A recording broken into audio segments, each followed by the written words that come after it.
Hi friends, welcome to my channel. ఈరోజు నేను ఒక కొత్త స్టోరీ చెప్పబోతున్నాను.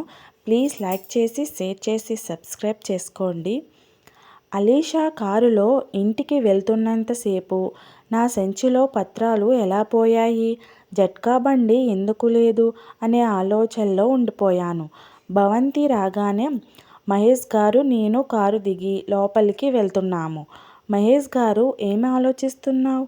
ఏమీ లేదు సార్ అని నా ఆలోచనని కప్పేసుకున్నాను. ఆ పోలీస్ నీ దగ్గర ఎంతో కొంత డబ్బు తీసుకోవచ్చని అలా అని ఉంటాడు. నువ్వు అది మనసులో పెట్టుకోకు, వెళ్ళి విశ్రాంతి తీసుకో. సరే అని చెప్పి నేను అతిథి గృహానికి వెళ్తుండగా ఒక పెద్ద అరుపు వినిపించింది. వెనక్కి తిరిగి చూశాను. పనమ్మాయి గట్టిగా అరుస్తూ కళ్ళు పెద్దవి చేసి చూస్తుంది. ఆమె చూస్తున్న వైపు చూశాను. 4 అడుగుల బాణం భూమిలోకి దిగి ఉంది. పక్కన భూపతి గారు కింద పడి ఉన్నారు. నేను పరిగెట్టుకుంటూ వెళ్ళి ఆయన్ను లేపాను. నాతో పాటు పనివారు కూడా వచ్చారు. మహేష్ గారు మెల్లగా అదురు నుండి తేరుకున్నారు. నాకు ఆ బాణానికి కట్టి ఉన్న ఒక లేఖ కనిపించింది. దగ్గరికి వెళ్ళి అది తీసి చదవబోయాను. నాకు ఆ భాష అర్థం కాలేదు.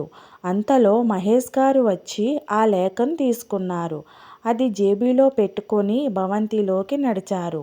మిగతా పనివారు అందరూ లేఖ గురించి గుసగుసలు మొదలుపెట్టారు. వెళ్తున్న మహేష్ గారు వెనక్కి తిరగగానే అందరూ నిశ్శబ్దంగా ఎవరి పనిలోకి వాళ్ళు వెళ్ళిపోయారు.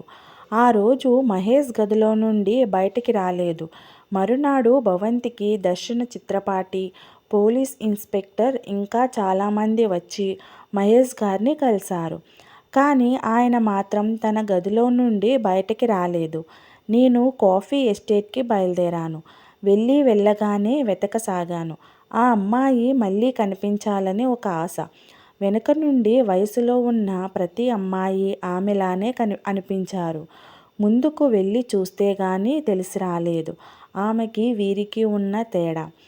ఎడారిలో ఎండమావిలాగా ప్రతి అమ్మాయి ఆమె అనుకుని దగ్గరికి వెళ్ళటం చూసి నిరుత్సాహపడటం, ఇంకా వెతికి ప్రయోజనం లేదు అనుకుని ఇంటికి బయలుదేరాను. ఇంటికి రాగానే మహేష్ గారి నుండి కబురు వచ్చింది. మహేష్ గారి ఆఫీస్ రూమ్కి వెళ్తుండగా అమ్మాయి నవ్వులు వినిపించాయి. అమ్మాయిలు అంటే పడని మహేష్ గారి గదిలో ఎవరా అమ్మాయి అని లోపలికి వెళ్ళి చూశాను. గదిలో దర్శన చిత్రపాటి మరియు ఎవరో అమ్మాయి ఇంగ్లీష్ గౌన్లో ఉంది.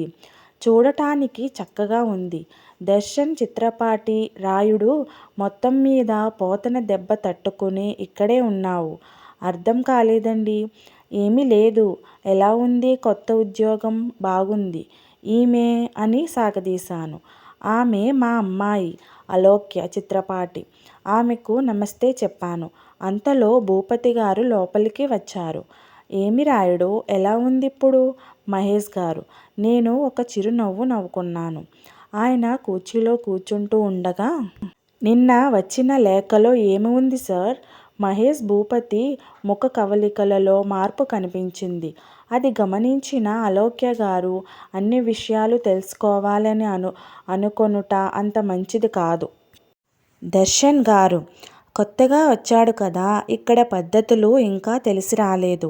ఇప్పుడు నిన్ను పిలిచింది అందుకే. మహేష్ గారు, కంగారు పడకు. ఉదయం జరిగిన విషయం బయటకు పొక్కనివ్వద్దు. పనివారికి కూడా అదే చెప్పు. సరే సార్. దర్శన్, ఇంక నువ్వు బయలుదేరవచ్చు. మహేష్ గారు, ఒక్క నిమిషం. వీరు ఈ రాత్రి ఇక్కడే ఉండుటకు ఏర్పాటు చెయ్యి. మర్యాదలు విషయంలో మచ్చపడకూడదు. దర్శన్ నవ్వుతూ, మనకి మర్యాదలు ఎందుకు? ఊరికి దూరంగా పెరిగానేమో కానీ పద్ధతులకి కాదు. అలోక్య కనురెప్పలు ఎగరేస్తూ, వెల్ సెడ్. వారికి విందు, పడక వసతులు ఏర్పాటు చేసి నేను ఇంటికి వచ్చేసరికి రాత్రి చాలా సమయం అయ్యింది. అలసిపోయి గాఢ నిద్రలోకి వెళ్ళిన నాకు ఎవరో తలుపు కొడుతున్నట్టు అనిపించి లేచాను. మెల్లగా ఎవరో పోతనా అని పిలుస్తున్నారు. నాకు ఏమి చేయాలో అర్థం కాలేదు. కాసేపు అలాగే మౌనంగా ఉన్నాను. కాసేపటికి ఆ రాత్రిలాగా వింత కోత వినిపించింది. ఇంకా మౌనంగా ఉంటే లాభం లేదు అనిపించింది. నేను అక్కడే ఉన్న నల్ల దుప్పటి కప్పుకొని భవంతి తాళాలు తీసుకొని అందులో నుండి ఖజానా గది తాళం, మహేష్ గారి గది తాళం తీసేశాను. మళ్ళీ తలుపు చప్పుడులు మొదలయ్యాయి.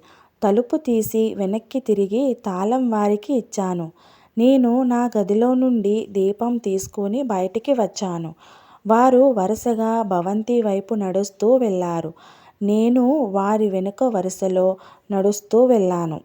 అందరూ చాలా బలిష్టంగా ఉన్నారు. వంటికి బాగా నూనె రాసుకొని, చేతిలో పగ్గాలు, నడుముకి కట్టిన ఒరలో చిన్న కత్తి పెట్టుకుని ఉన్నారు. భవంతి దగ్గరికి రాగానే అందరూ వివిధ వైపుల నుండి చేతిలో పగ్గాలు తీసుకొని భవంతి పైకి విసిరి ఉడుములాగా పైకి పాకసాగారు. నాకు కంగారు, భయం మొదలయ్యాయి. నేను ఏమి చేశానో నాకే అర్థం కాలేదు. వాళ్ళు ఎవరో తెలుసుకోబోయి వారికి తాళం ఇచ్చి తప్పు చేశానా? చాలాసేపు పిచ్చి ఆలోచనలో అలానే తిరుగుతూ ఉన్నా. వారు లోపల ఏం చేస్తున్నారా అని భయం ఎక్కువైపోయింది. దూరంగా ఉన్న చెట్టు వైపుకి పరిగెత్తి దాని వెనుక నుండి ఇంతకు ముందు నేను విన్న అదే కూత కూశాను. చడీ చప్పుడు లేదు. భవంతి ప్రశాంతంగా ఉంది. కాసేపు ఆగి మళ్ళీ కూశాను. నాలో భయం నన్ను నిలువుగా నిలబడనివ్వలేదు. అందరినీ లేపేద్దాము అని నిశ్చయించుకుని ముందుకి కదిలాను. అంతలో వెనక నుండి పోతన ఏమైంది? వెంటనే నా చేతుల్లో ఉన్న దీపం కిందకి ఉంచా. వెనక్కి తిరిగితే గుర్తుపడితే నేను అక్కడే నిలబడ్డాను. ఏంటి అక్కడే నిలబడ్డావురా అని అతను నా పక్క నుండి ముందుకి నడుస్తూ నా మీదకి తాళాలు విసిరాడు. అతను చేతిలో ఉన్న కాగడ వెలుగులో దారి చూసుకుంటూ వెళ్తున్నాడు. నేను దీపంతో అతని వెనకే నడిచాను. మెల్లగా భవంతి నుండి దూరంగా అడవి అంచుల్లోకి వెళ్ళాము. సమయం చూసి పారిపోవటం తప్ప నాకు వేరే దారి కనిపించట్లేదు. నా దీపం వెలుగులో అతని ఒరలో ఉన్న కత్తి మెరుస్తూ ఉంది. అతని ముందు దారిలో ఎవరో అడ్డుగా నిలబడి ఉన్నారు.